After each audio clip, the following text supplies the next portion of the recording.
This morning, hundreds of admirals and generals are leaving their posts from airfields, at sea, and at tactical headquarters around the world. Defense Secretary Pete Hegseth summoning all U.S. general officers and admirals in command positions and senior enlisted leaders to a meeting at the U.S. Marine Corps base in Quantico, Virginia.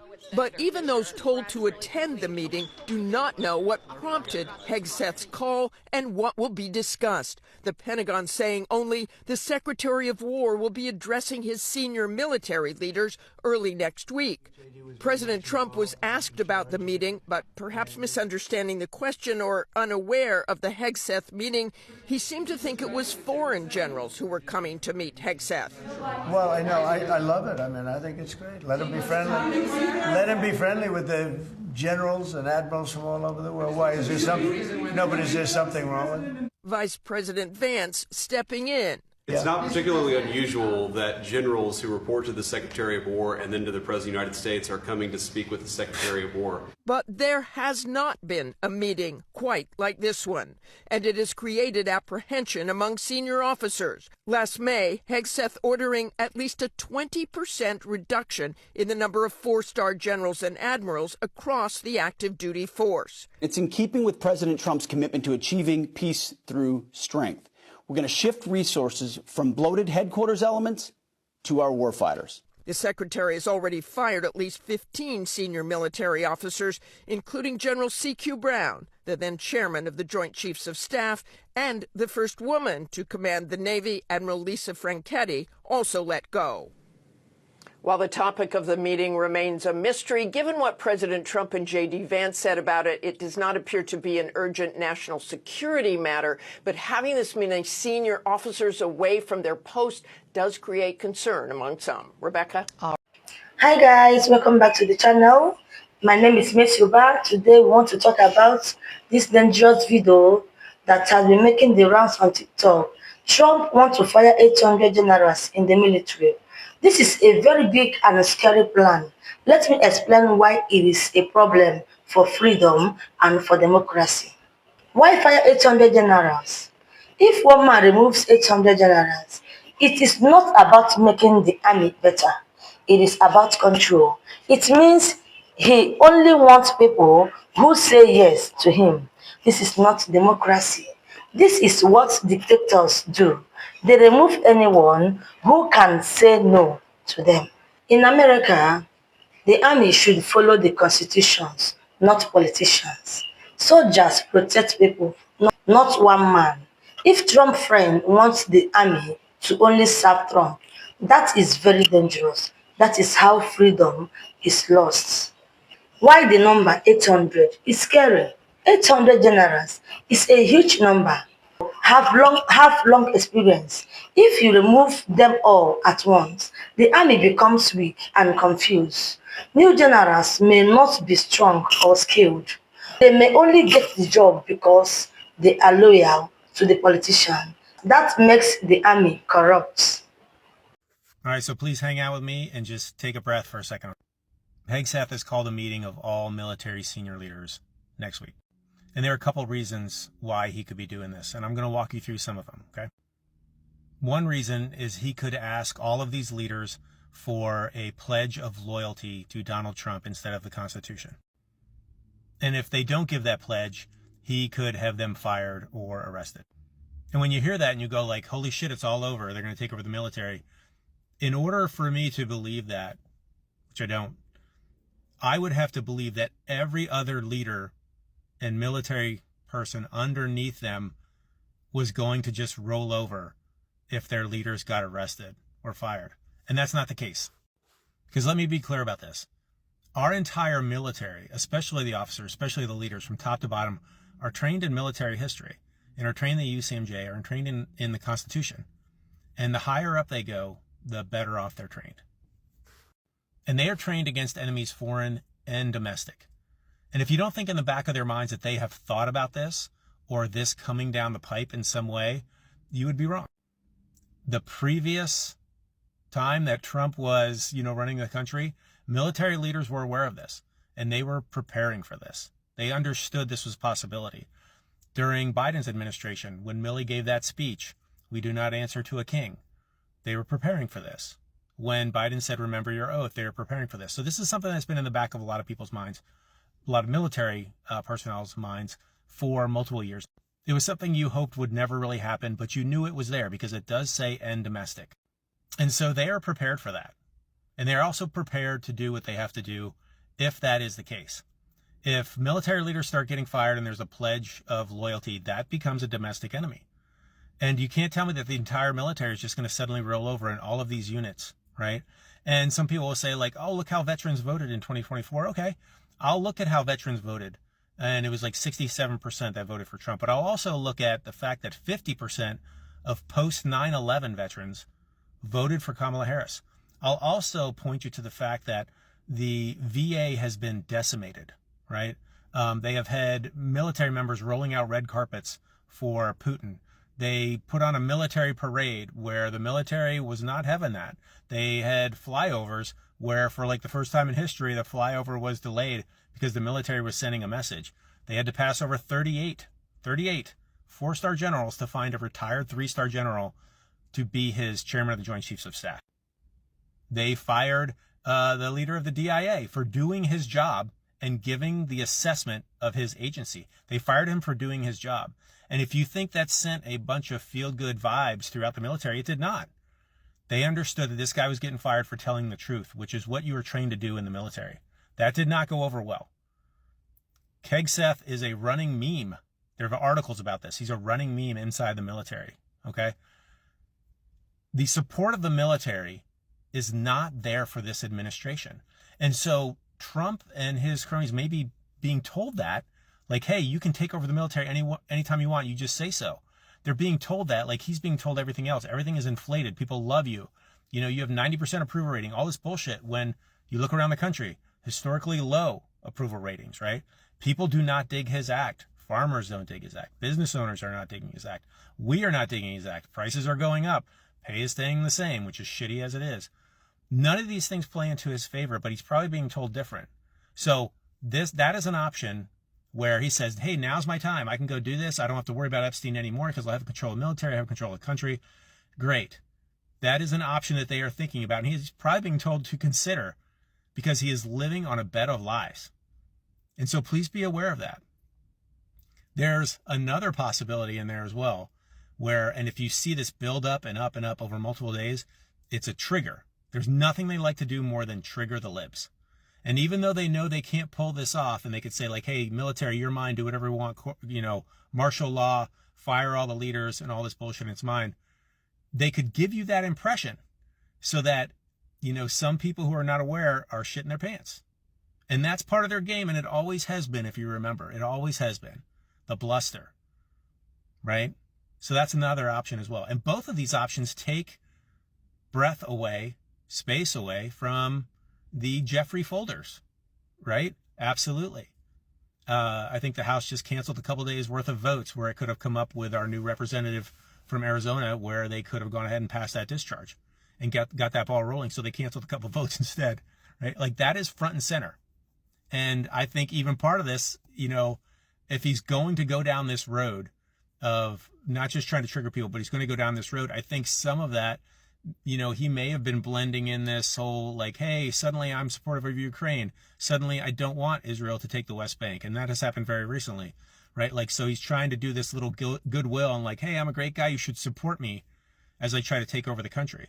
If he goes option A, and it's not just trying to trigger people, if he goes option A, it will not go well for him. And domestic. All right. And you may see for the first time ever in United States history, the military remove a leader.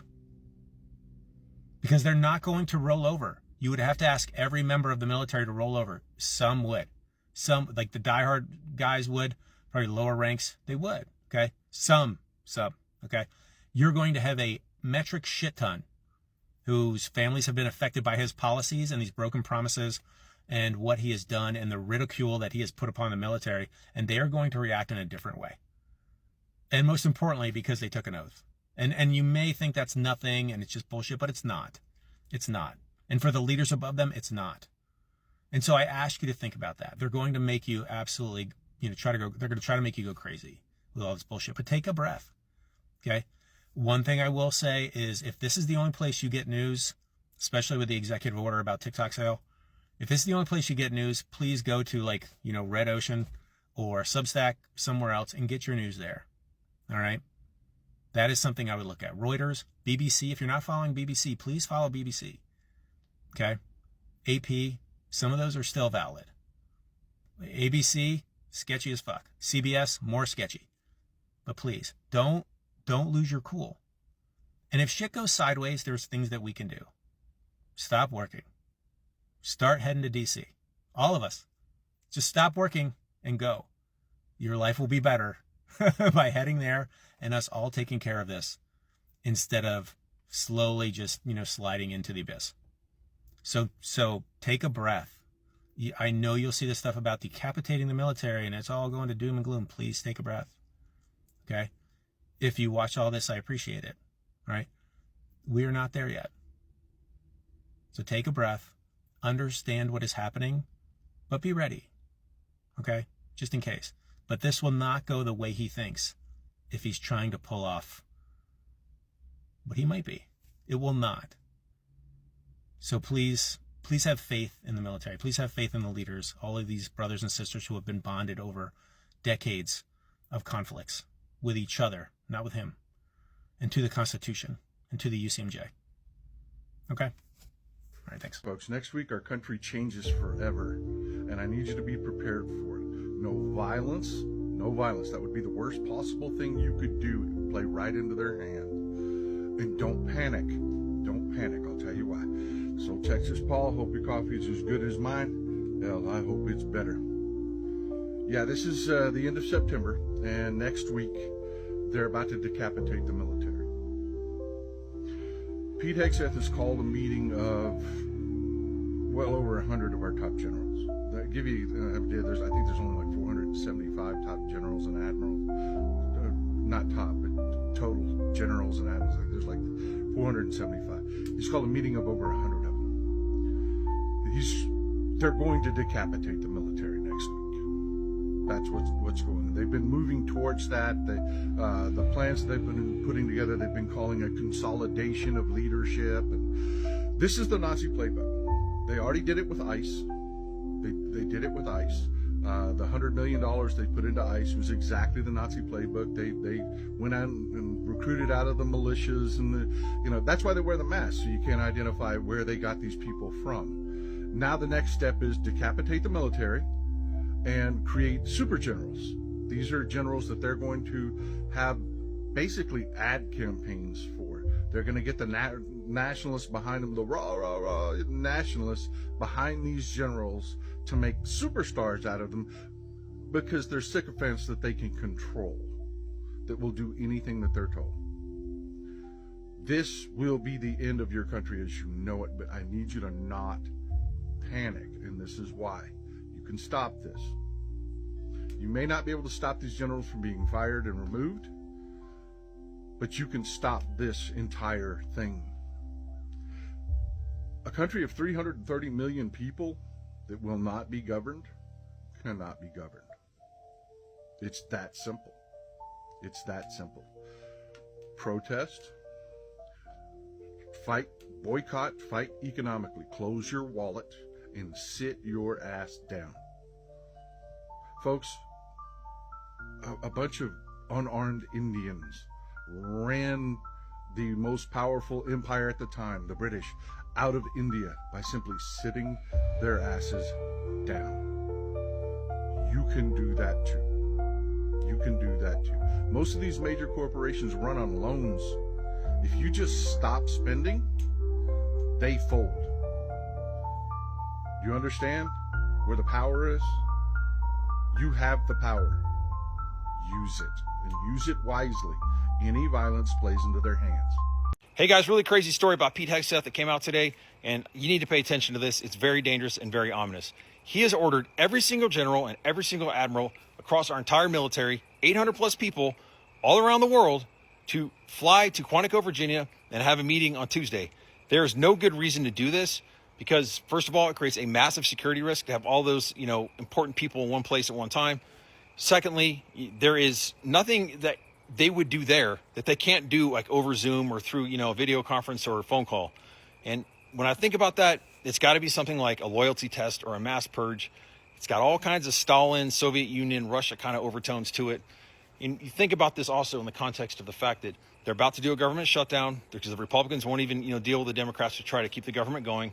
It's like they want to have some darkness, in the government so they can do a bunch of shady stuff. And also that new media policy, blatantly illegal, but it's still a policy at the Pentagon that reporters cannot have any stories that come out that they publish unless they're pre-approved, which again, illegal, but they're trying to hide stuff, whether it's a potential invasion or attack on Venezuela, whether it's a mass firing of, generals and admirals. I don't know. Watch it, pay attention. It's really, really bad. Whatever he's up to, it's not good. Now, this differs from my usual astrology content, but what I'm saying is going to be supported by astrology. So Pete Hegseth is getting together all the generals and admirals to meet. No one knows really what it's about. I'm going to tell you what I think is going to happen and what's going to happen more long-term as well. This meeting is going to be about loyalty to Donald Trump. And generals and admirals who are independent and not bootlickers are going to be out of here. So what's going to happen is all the people at the top are going to be loyalists and not give Donald Trump any pushback and let him do exactly what he wants. So this is similar to what happened in 1934 when the army pledged an oath to AH instead of the state of Germany. This is concerning because as we see, the loyalists he has put in place already are batshit crazy and will literally do whatever he wants. So this would be like having his own military. So I do think the military is going to be somewhat or will be complicit in him trying to do his dictatorship thing. What I also think is to come is a paramilitary or militia. And this also would be similar to what happened in the 1930s with the SS. The SS started as a small unit like Hitler's security detail, but grew into an extraordinarily large group with like 900,000 members. And it had secret service, it's on, intelligence. It ran the concentration camps. It is the group that terrorized and intimidated people, but it also fought alongside the German army in World War II. All the warning signs of an authoritarian trying to take over the military have already actually happened in the U.S., tying his image to the military. Trump did that with the parade. Federalizing the National Guard. He did that in D.C., having them surround government buildings. He's called them my generals. But what he hasn't done has made them swear an oath to him. And what hasn't happened yet is MAGA becoming a domestic militia group. We've already seen that they can be that because January 6th, there are people that will literally die for him. They think they're dying for a cause, and now with all this CK stuff, it's like martyrdom. And they're just trigger happy, so trigger happy right now. They are rabid to do something to people who are non-MAGA. And I think all this stuff going on is going to recruit people. ICE could already maybe be considered that, but there's going to be a domestic militia. And my point is, I think that's how a civil war is going to start out. And I've said that in previous videos. But if we're following the 1930s playbook, which we have been to a T, there will be some sort of paramilitary that is Donald Trump's military that is probably working alongside a complicit state army. The rumor mill's going wild about what Pete Hegseth is doing with hundreds of military generals at Marine Corps Base Quantico, and the truth is nobody actually knows except for Pete Hegseth and a few people at the Pentagon that haven't actually leaked it yet. We've heard that he's going to fire a bunch of generals. We've heard that he's going to play some sort of top general Squid Games. We've heard even from some people that say he's going to require an oath of loyalty from them. And others say it's just going to be a rah-rah, let's get behind old Hegseth whole motivational speaking thing. All I can tell you is that last one, I can't imagine taking motivational speaking from Pete Hegseth. What I do think is that the Pentagon has been talking about reducing the number of generals since about March or April, that they want to revamp what the General Corps and Admiral Corps looks like in the United States military. Now, are they going to bring these people in because they're the ones that support the president the most and Pete Hegseth the most, or are they bringing in the ones that don't support him? And that's going to be the answer to what's going to happen. If they're the ones that maybe have come out publicly to subordinates and said that they don't agree with what's going on, they're likely to be the ones getting fired. If they're the ones that have come out and publicly supported them, it's likely to be some motivational rah-rah fest, and that's it. But either way, Pete Hegseth pulling hundreds of generals to Quantico and publicly letting that knowledge get out there because, oh, WikiLeaks, that's what he does best. Well, guess what? That by itself is a risk. That right there puts all of these generals at risk. That right there puts the United States military at risk. Once again, at the hands of old Pete Hegseth. So what happens one way or another? He is currently putting the U.S. military at risk just by being in the position that he's in. The Secretary of Defense, by the way, not war. Hey guys, listen, I don't know about you, but I was wildly pissed this week, really seriously angry, when I found out that Trump has created a draft executive order to create a warrior board. And that warrior board is supposed to go after our most honored and revered people in the country, our admirals and our 4- and 5-star generals. And what he wants to do, it's a test of loyalty to him himself, not to the Constitution, which is what they usually are loyal to. And what that means is that he is following the playbook that Hitler used. And he has studied those playbooks of how he became a dictator. And one of the first things he did was take out the generals and the top people in the country so that they had no more power. He created the Night of the Long Knives in 1934, and he executed about 500 people. That's how he did it. That's how he took over a country. And I am deeply afraid that our military cannot just be, sworn to Trump himself as a dictatorship. They are our last line of defense, and for the world. So our military needs to stand against him. They need to brace themselves. Trump had 5 different heads of the Department of Defense because 5 of them refused to go along with his plans in his first term.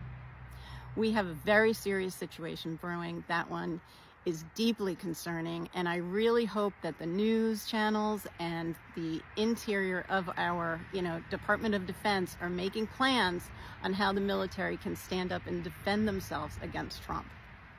We need them to. It's our last defense. Why would they do this? Because some generals will not allow bad orders. They may refuse to attack protesters. They may refuse to keep Trump in power if he loses an election. If Trump replaces them with loyal people, there will be no one to stop him. That is why this plan is so dangerous. Who will suffer it? The rich politicians will not suffer. Ordinary people will suffer it most. Soldiers may be used in political fights. Communities may face more control and fear. Black people, brown people, immigrants, and activists will be the first targets. This is not about safety. It is about power. So guys, thank you for watching these my videos. Please don't forget to like, share, and subscribe to my channel to help the channel out.